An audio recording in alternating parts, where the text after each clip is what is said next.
Жұлдыздуу асман, топ жылдыздар, негизги топ жылдыздар.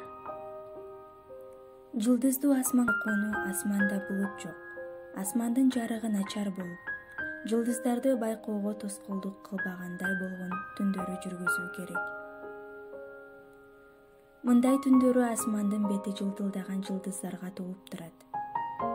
Асмандын саны чексиздей болуп көрүнөт.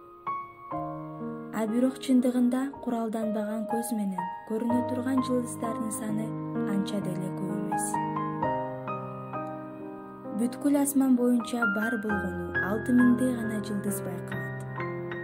Жер бетинин кандайдыр бир чекитинен жүргүзүлгөн байкоо асмандын жарым бөлүгүндө 3000 жылдыздардын бар экендигин аныктаган. Асмандагы жылдыздар боюнча толук маалымат алуу максатында миңдеген жылдар мурда эле өз ара жайланышы өзгөрбөгөн ачык жылдыздар топторго бириктирилип, топ жылдыздар деп аталып келген. Ошентип топ жылдыздар деп асмандын кандайдыр бир чектүү бөлүгүн түшүнөбүз.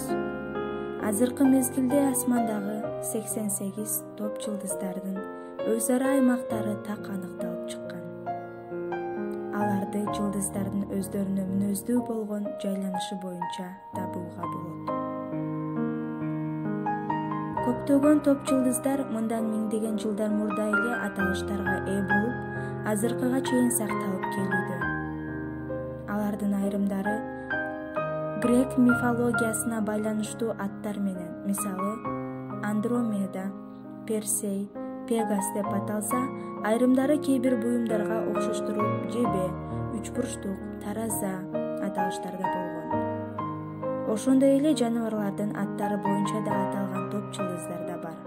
Аларга мисал катары арстан, суу чаяны, чаян сыяктуу аталыштарды келтирсек жетиштүү болор. Ар бир топ жылдыздардын айрым ачык жылдыздары 17-кылымдан бери грек тамгасы менен белгилене баштаган. Топ жылдыздардагы ачык жарык жылдыздар аркылуу асмандагы анча жарык эмес жылдыздарды, ошондой эле башка асман объектилерин туура, так аныктоого болот. Ошого байланыштуу асмандан тигил же бул топ жылдызды түздөн-түз тез таап алууну үйрөнүү зарыл. Ал үчүн алдын ала жылдыздуу асмандын картасын жакшы өздөштүрүп чыгуу жана өзгөчө жарык жылдыздар аркылуу топ жылдыздарда түзүлгөн мүнөздүү контурларды эске тутуп алуу жетиштүү. Азыркы мезгилде астрономдор тарабынан бир нече миллион жылдыздардын асмандагы ээлеген так орундары аныкталган. Алардын келүүчү энергиянын агымы өлчөнгөн жана ошондой эле бул жылдыздардын тизмелери